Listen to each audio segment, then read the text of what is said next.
আমার যখন বিয়ে হয় তখন যেন শ্বশুরবাড়ি যখন এলাম তখন কিন্তু আমার শ্বশুরবাড়ি ছিল একতলা। তো এত আড়ম্বর এত সাজসজ্জা কিছুই তেমন একটা ছিল না।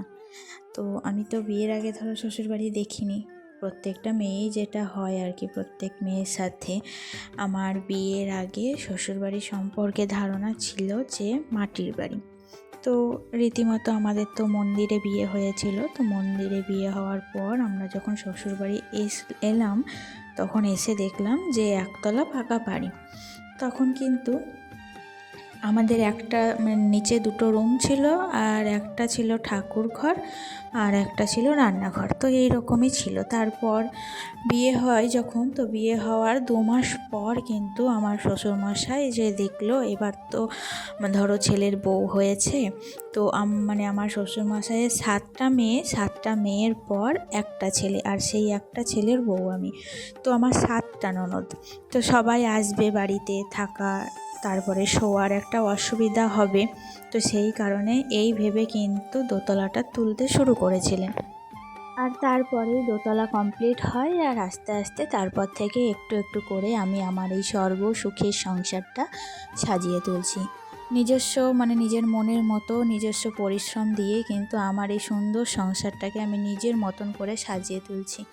তো একটা মেয়ে একটা বাবার বাড়ি ছেড়ে একটা নতুন পরিবেশে যখন আসে তখন মনে অনেক স্বপ্ন, অনেক কিছু নিয়েই কিন্তু সে শ্বশুরবাড়ি আসে। আর সেখানে কিন্তু তার যে নতুন পরিবার, নতুন মানুষজন, সবারই সাথে তাকে মানিয়ে নিতে হয়। তো একটা মেয়ের ক্ষেত্রে দেখবে বেশিরভাগই কিন্তু মেয়েদেরকেই মানিয়ে নিতে হয়। শ্বশুরবাড়ির লোকজনেরা কখনোই কিন্তু তার কথা ভাবে না, তার দিক থেকেও কিন্তু সমস্যা হতে পারে, তাকেও তো আমাদেরকেও মানিয়ে নিতে হবে, এই কথাটা কিন্তু কখনোই ভাবে না। তো আজকে এইসব কথাগুলো তোমাদেরকে সাথে শেয়ার করলাম, কারণ হচ্ছে আমি তো ব্লগ শুরু করেছি রিসেন্টলি।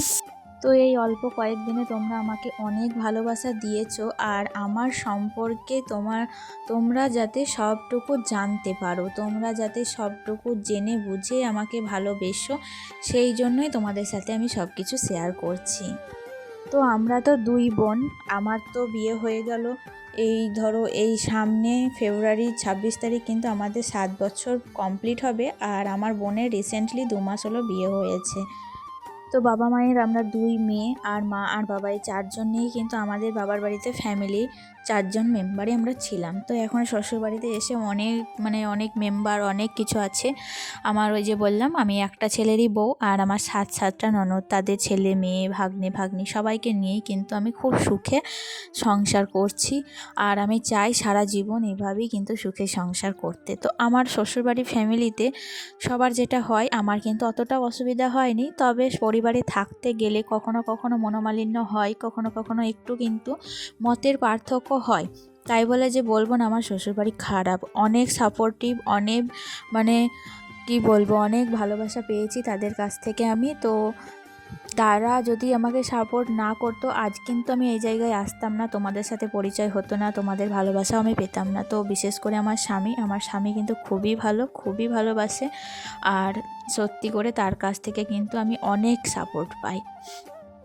তো যাই হোক, দেখতেই পেলে আমার তোমাদের সাথে কথা বলতে বলতে অনেক কাজ কমপ্লিট হয়ে গেল, রান্নাবান্নাও কমপ্লিট হয়ে গিয়েছে, আর বাসনগুলো কিন্তু আমি কলতলায় ভেজাতে দিয়ে এসেছি, পরে গিয়ে মাজবো। তো সকাল থেকে বাবুর শরীরটা একটু খারাপ যাচ্ছে, খুবই সর্দি লেগেছে, সেই কারণে বিছানা ছেড়ে উঠছিল না। তো আজকে তার জন্য আমি সকাল সকাল বিছানাটা তুলতেও পারিনি যেন। তো সেই কারণে আমি বাবুকে বলেছিলাম বিছানায় থাকতে। এখন একটু ও বাইরে খেলা করছে ঠাম্মির সঙ্গে, তো সেই ফাঁকে আমি রান্নাবান্না কমপ্লিট করে আমার বেডরুমটাকে গোছাতে এসেছি। আর সকালে তো দেখতেই পেলে জামা কাপড় দেওয়া ঠিক করে দিলাম। তো আমার হাজব্যান্ড গিয়েছে আজকে, ওর একটা ছাত্রর বিয়ে, তো সেখানেই কিন্তু গিয়েছে, বিয়েটা মন্দিরে হবে তাই সবাই মিলে গিয়েছে, তাই দিনের বেলায়। তো ও চলে গিয়েছে, আজকে তো ভাত খাবে না বাড়িতে, ওখানেই হোটেলে খাওয়া দাওয়া করে আসবে, তাই সেই কারণে বেশি কিছু রান্না করলাম না।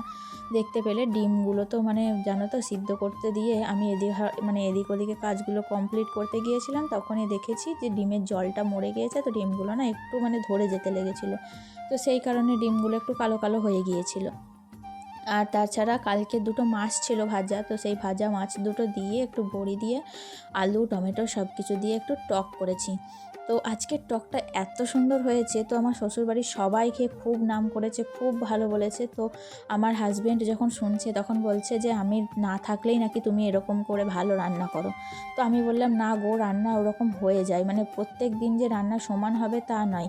এবার আমি ইচ্ছা করে ওটা করি না, কখনো ভালো হয়ে যায় আবার কখনো খারাপ হয়ে যায়, আমি নিজেই বুঝতে পারি না যে কিভাবে কোনটা কম মানে ভালো খারাপ হয়ে যায় আর কি। তো এদিকে দেখো রান্নার বাসনগুলো সব ভেজাতে দিয়েছিলাম, তারপরে অনেকটা তাড়াতাড়ি সহজ হয়ে গিয়েছিলো। আসলে আমি ওই রকম করেই কাজ করি, একটা কাজ কমপ্লিট করতে করতে আর একটা কাজ করতে চলে যাই, দিয়ে মানে দুই তাল একসাথে সামলাই আর কি। তো যাই হোক, দেখো এখন কিন্তু বেশ গরম গরম লাগছে এই দুপুরবেলাটা যেন। আর আমারও না মাথা খুব ধরেছে, মাথাটা মানে এত ধরেছে মনে হচ্ছে যেন সর্দি লাগবে। সামনে এত বিয়ে ভোজ ভাত সব, মানে এখনও অনেকটা বাকি আছে, আর কিছুটা এখনও কিন্তু হয়ে গেল। তো সেই কারণেই এখন মানে সর্দি লেগেছে, খুবই শরীরটা খারাপ করছে। তো সামনের বিয়েগুলো মানে যে বিয়েগুলো তো হয়ে গেল সেগুলোর কোনো ব্যাপার নাই, কিন্তু সামনের বিয়েগুলোতে কি করব বলো তো, এত সর্দি খারাপ নিয়ে না একটুও ভালো লাগে না।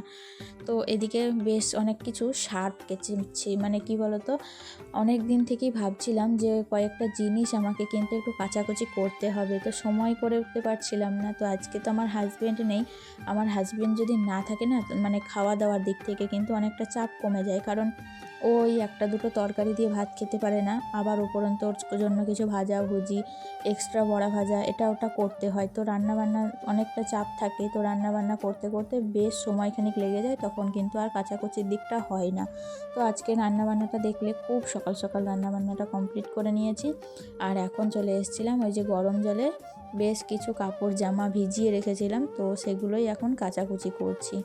আর এদিকে ছেলেও খেলছে ঠামির সঙ্গে, তাই কিন্তু কোনো অসুবিধা নেই। তাছাড়া কিন্তু আমি ফোনটাই পেতাম না, কারণ আমার হাজব্যান্ড তো একটা ফোন নিয়ে চলেই গেছে, আর ছেলে যদি ফোনটা নিয়ে খেলা করতো তাহলে কিন্তু আজ আমি ফোন পেতাম না, তোমাদের সাথে ভিডিও শেয়ার করাও হতো না। তো ওকে তো বকাবকি করে মানে ফোনটা ছাড়ালাম, এত ফোন দেখছে না কি বলবো, অল্প বয়সে মানে চোখের ওপর চাপ পড়বে। তো এত বকে বকেও কিন্তু আমি ওকে ফোনটা দেখা কমাতেই পারি না। তো ওর বাবা যখন থাকে তখন কিন্তু অতটাও চাপ হয় না, ওর বাবার সাথে খেলাধুলা করে, এটা ওটা নিয়ে খেলে। তো মানে আসলে একা থাকে বাড়িতে সব সময়, তো একটাও ছোট ছেলে বা ওর বয়সের কোনো ছেলে কিন্তু এখানে নেই আমাদের পাড়ায়, তো তার জন্য ওকে খেলাধুলা করার খুব সমস্যা। আর বড় মানুষ খেলবে তো কতক্ষণ খেলবে ওর সাথে, বড় মানুষের খেলতে সব সময় কি ভালো লাগবে, তো সেই কারণেই সবার সাথে খেলার সময় পায় না, তো বেশিরভাগ সময়টাই ওই ফোন কিংবা টিভি নিয়ে পড়ে থাকে। আর আমি যেটুকু সময় পাই সেটুকু সময় একটু পড়াশোনা করাই। তাছাড়া তো আমারও সংসারের কাজ আছে, সব সময় এবার ওর সাথে খেলা করতেও পাই না, তো সেই কারণে এই সমস্যাটা হচ্ছে আমি বুঝতে পারছি। তবুও ওকে বকতে হবে, একটু করে বকে কিন্তু ছাড়াতেই হবে। তো যাই হোক, আজকে সেই রকমভাবেই কিন্তু ওকে ছাড়িয়ে ঠামির সঙ্গে খেলতে পাঠিয়েছি। আর ওর শরীরটাও যেহেতু ভালো নেই, তাই বললাম যে একটু বাইরে খেলাধুলা করবে, সারাক্ষণ যদি ঘরের মধ্যে মোবাইল টিভি নিয়ে পড়ে থাকে তাহলে শরীর খারাপ তো করবেই, একটু বাচ্চা ছেলে বাইরে খেলাধুলা করবে, এটাই তো স্বাভাবিক, তাই না? তো দেখো মানে এত মানে কয়েকদিন থেকে জামা কাপড়গুলো নোংরা হয়েছিল, আজকে কাচার পর মনে হচ্ছে একটা কাজ কিন্তু সম্পূর্ণভাবে কমপ্লিট হলো। তো জামা কাপড়গুলো সমস্তটা দেখো আমি নিয়ে চলে এসেছি এখন ছাদের উপরে। আর এখানে কিন্তু বাবুও চলে এসছে, কারণ ওই যে আমি গরম জল করে নিয়ে এসেছি, তো এই ছাদের উপরে গরম জল করে বাবুর হাত পাটা ধুয়ে মাথাটাকে আজকে একটু মুছিয়ে দেবো, স্নান করাবো নাই ভাবছি, কারণ স্নান প্রতিদিন করালে প্রচণ্ড পরিমাণে ঠান্ডা লেগে গেছে। তো আবার তো সামনে কয়েকটা বিয়ে বাড়ি আরও আছে, তো তখন তো আবার ঠান্ডায় ঠান্ডায় ভোজ খেতে যাবে, তো আরও কিন্তু ওর সর্দি কাশি ঠান্ডা লেগে যাবে। তো সেই কারণেই আজকে একটু চান করাবো না, আর চান করবার জন্যই কিন্তু ও অপেক্ষা করছে। তো আমি বললাম দাঁড়াও এই জামা কাপড়গুলো একটু মেলে দিই, তারপর তোমাকে স্নান করাবো। তো এই ছাদে আমাদের এত রোদ থাকে এই দুপুরবেলাটা, সকাল থেকে ছাদের উপর এত রোদ, মানে খুব ভালো লাগে জানো, বিশেষ করে শীতের সময়। তাছাড়া কিন্তু আমাদের একতলায় কিন্তু একটুও রোদ ঢোকে না, আর দোতলার বারান্দাটা একটু রোদ থাকে, তাছাড়া কিন্তু নিচে তলায় একটুও রোদ নেই। ঠান্ডার মানে গরমের সময় কিন্তু নিচে তলাটা আমাদের খুব ভালো, তখন আবার দোতলার ওপরে এত গরম মানে আগুনের মতো তাপ বেরোয়, যদি ফ্যানও চালিয়ে দিই ফ্যানের হাওয়াও মনে হয় যেন গরম হাওয়া বইছে। তো এইরকম একটা ব্যাপার। তো যাই হোক, দেখো এখন তো মানে সব কিছু পরিষ্কার কাজ সবই কমপ্লিট। ছেলেকে স্নান করাবো, তারপর নিজেও স্নান করব। আর এখন এরপর দিয়ে কিন্তু টিউশনিটা নেই, টিউশনিটা অফ আছে, কারণ ওদের বাড়িতে বিয়ে চলছে।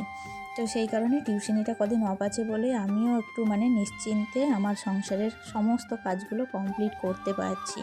তাছাড়া তাড়াহুড়ো করে কোনো কাজই তেমন একটা কমপ্লিট হতো না, মানে ওই তাড়াহুড়ো করে দুপুর 1টা কি 2টো পর্যন্ত ভালোভাবে কাজ করতে পারতাম, তারপর আবার টিউশনি থেকে এসে যেটুকু করার, তাছাড়া মাঝখানের টাইমটুকু খুবই তাড়াহুড়োয় কাটতো আমার।